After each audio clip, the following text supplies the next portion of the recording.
خولا انصاریہ رضی اللہ تعالی عنہ سے روایت ہے، بیان کرتے ہیں قال رسول اللہ صلی اللہ علیہ وسلم، رسول اللہ صلی اللہ علیہ وسلم نے فرمایا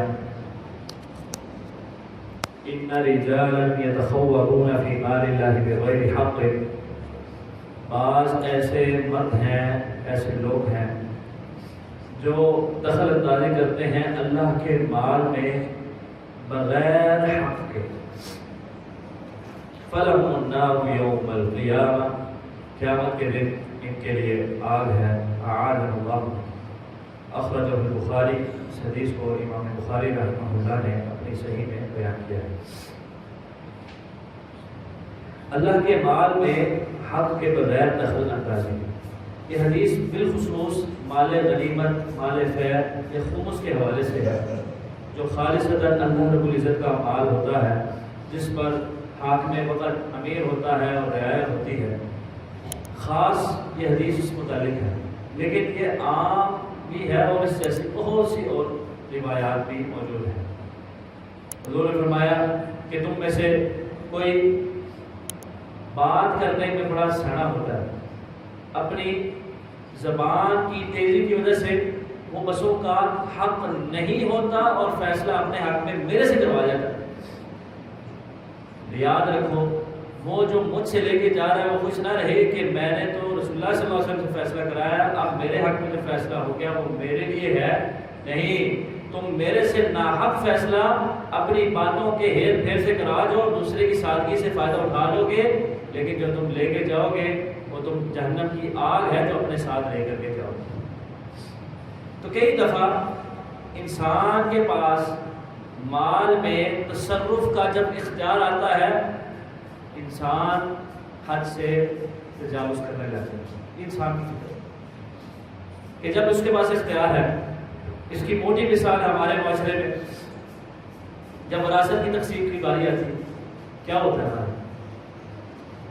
پتہ ہے بہنیں نرم دل کی ہوتی ہیں، جا کے بھائی ترلے مارتے ہیں کہ بھائی معاف کر دو بھائی، پہلے تو پوچھا ہی نہیں جاتا۔ اگر کوئی بہت اچھا ہے ہمارے معاشرے میں، وہی کرے گا، بہن سے جا کے معاف کرا لے گا۔ ابھی وہ بیچاری نہ اس کی شادی ہوئی ہے، اگر ہوئی ہے ابھی وہ اتنی سمجھداری کو نہیں پہنچی ہے، اس کو نہیں پتا کل کہاں اس کی ضرورت ہے۔ اللہ کا جو حق ہے، جو اللہ رب العزت نے بندوں کے حق مقرر کیے ہیں، اس کے مطابق تقسیم۔ تمہارا دوہرا حصہ ہے، اس کا ایک ہے، اس کی بیچاری کو ایک دو، جو تمہارا ہے وہ تم لو، اس کے اندر برکت ہوگی۔ یاد رکھو، جو برکت 1 روپیہ ہے دنیا و ما فیہا سے بہتر ہے انسان کو بے برکتی دنیا اور اس کے تمام خزانے مل جائے، لیکن برکت سے خالی ہونا زندگی حیران ہو جاتی ہے بندہ۔ آپ نے دیکھا ہوگا لوگوں کے پاس ایسے دنیا میں لوگ موجود ہیں، بہت اللہ نے نوازا ہے، بڑے بینک بیلنسز ہیں، بڑے پلاٹس ہیں، بڑی پراپرٹیز ہیں، پلازے ہیں اور نہ جانے کیا کیا ہے، لیکن راتوں کو نیند نہیں آتی۔ لیکن اس کے برعکس ایک آدمی جس کے پاس بس گزر بسر کا ایک مناسب مڈل کلاس آدمی ہے، بس ایک مناسب انداز سے زندگی گزر رہی ہے، وہ بہت تر و تازہ ہے۔ کیوں؟ اس نے کسی کا حق نہیں مارا۔ جو کسی کا حق مارتا ہے وہ اللہ کا حق مارتا ہے، اور جو اللہ کا حق مارتا ہے اس حدیث کے مطابق وہ اپنے لیے آگ جمع کر رہا ہے۔ اچھا، صرف اپنے لیے نہیں، اپنی آئندہ نسلوں کو بھی آگ میں جھونک رہا ہے۔ آپ نے دیکھا نہیں کہ جب صحیح تقسیمیں نہیں ہوتی یا بر وقت تقسیمیں نہیں ہوتی یا حدود اللہ اور قیود اللہ کا اہتمام نہیں ہوتا، تو بعد میں کزنز ہیں، ایک دوسرے پہ FIR ہو رہی ہیں، ایک دوسرے کے اوپر فائر ہو رہے ہیں، ایک دوسرے کی جانیں لی جا رہی ہیں۔ یہ سب کیا ہے؟ یہ کیا ہے؟ یہ صرف اللہ رب العزت کی بات نہ ماننے کا نتیجہ ہے۔ دنیا میں ہی آگ ہے، دنیا میں ہی آگ لگ جاتی ہے، اور آخرت کی آگ جو اللہ رب العزت کی آگ ہے، جو 70 گنا اس دنیاوی آگ سے زیادہ تپش رکھتی ہے اور جس سے خود جہنم پناہ مانگتی ہے، وہ آگ کیا آگ ہوگی۔ اللہ سے دعا ہے اللہ رب العزت ہمیں کسی قسم کی بھی ڈنڈی نہ مارنے دے۔ یاد رکھیے، ایک آدمی نے حضور صلی اللہ علیہ وسلم کے لیے ایک اپنا غلام حضور کو گفٹ کیا جس کا نام مدب تھا۔ ایک دن وہ حضور کی سواری کے اوپر سے کجاوا اتار رہا تھا، اسی دوران تیر آیا اور اس کو لگ گیا۔ لوگوں نے کہا کیا بات ہے جی، رسول اللہ صلی اللہ علیہ وسلم کا خادم ہے تو سیدھا جنت میں گیا۔ انہوں نے فرمایا نہیں یہ جہنم میں ہے، اس وجہ سے میں دیکھ رہا ہوں کہ جو خیبر کے موقع پہ اس نے چادر چرائی تھی مال غنیمت کی، وہ اس کے ساتھ آگ کی چادر بن کے لپٹی ہوئی ہے اور اس میں یہ جل رہا ہے، سڑ رہا ہے۔ چھوٹی چھوٹی باتیں ہوتی ہیں۔ جب حضور نے حدیث بیان کی، ایک آدمی آیا، اس نے 2 تسمے اٹھائے تھے۔ مطلب ہم بس اوقات چیزوں کو معمولی لیتے ہیں، ہم اس کو چھوٹا لے رہے ہوتے ہیں، یہ کون سی بڑی بات ہے، 2 تسمے اب کے، لیکن وہ صحابی لے آئے 2 تسمے کہ بھائی یہ مال غنیمت سے میں نے اٹھایا، میں نے تو اس کو معمولی سمجھا، یہ معمولی بات نہیں ہے۔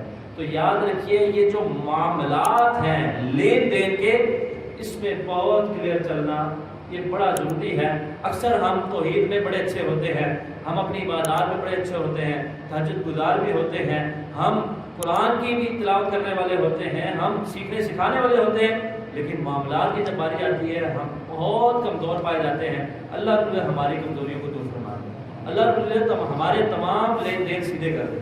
اللہ جو کمیاں کوتاہی ہوئی ہیں ان سے درگزر فرما دے اور ان کے ازالے کرنے کی توفیق عطا فرما دیجیے۔ یاد رکھیے حقوق اللہ میں جب کوئی کوتاہی ہو تو توبہ کی 3 شرائط میں 4تھی شرط شامل ہو جاتی ہے کہ اب وہ جو ڈنڈی ماری ہے جب سمجھ آ گئی ہے، اب فوراً جو حقدار ہیں، اگر بہن تھی، بہن زندہ ہے، اس کو جا کر کے اس کا حق دے دیا جائے، اگر وہ فوت ہو چکی اس کی اولاد کو جا کر کے حق دے دیا جائے، اگر کسی پارٹنر کے ساتھ کوئی ڈنڈی ماری ہوئی ہے تو اس کے ساتھ معاملات سیدھے کر لیے جائیں۔